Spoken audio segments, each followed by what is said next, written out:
कछुआ और खरगोश की कहानी सुनाऊंगी, ठीक है। एक तालाब में एक कछुआ रहता था।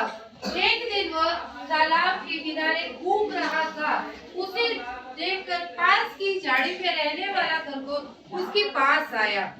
कछुए की धीमी चाल को देखकर खरगोश ने उसे कहा, मित्र, तुम बहुत सुस्त हो, बहुत धीरे चलते हो। खरगोश को अपनी तेज चाल पर बहुत घमंड था। खरगोश की बात को सुनकर कछुआ मुस्कुरा दिया और सोचने लगा कि वह इस प्रकार की बात करके मुझे नीचे दिखाना चाहता है।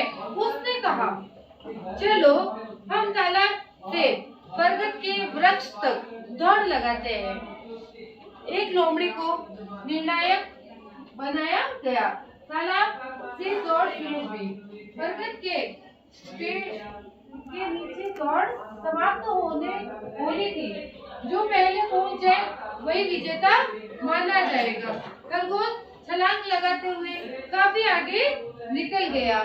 कछुआ अपनी मंद गति से पीछे पीछे चल रहा था। खरगोश ने सोचा कि कछुआ तो बहुत पीछे है, थोड़ा सा आराम कर लूं। ये मुलायम घास पर लेट गया।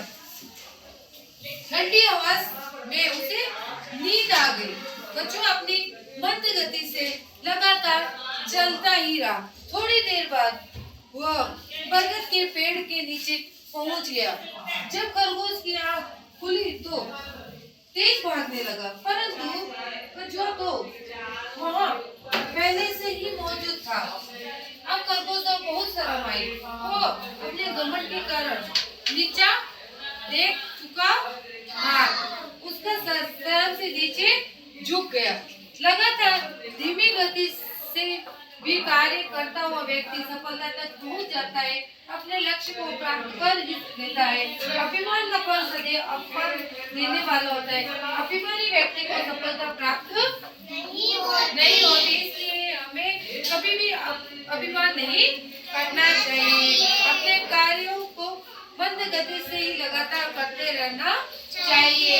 इस कहानी से आपको यह शिक्षा मिलती है कि आप अगर एग्जाम, मान लो आप बच्चे हो, आप पढ़ाई कर रहे हो, ठीक है।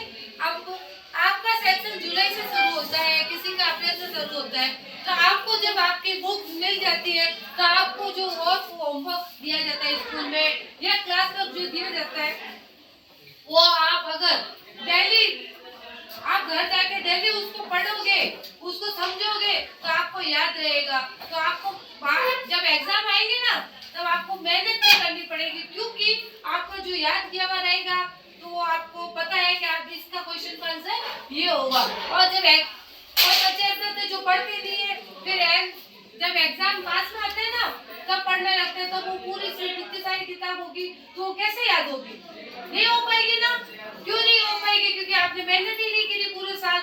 अब 10 दिन में आप सोच रहे हो कि मुझे सफलता मिल जाए, वो पॉसिबल नहीं होता है। क्योंकि आपको सफलता अगर प्राप्त करनी है तो आपको रोज प्रयास करना होगा, रोज आपको मेहनत करनी होगी, ठीक है। इस कहानी से अपन को ये शिक्षा मिलती है, जैसे कि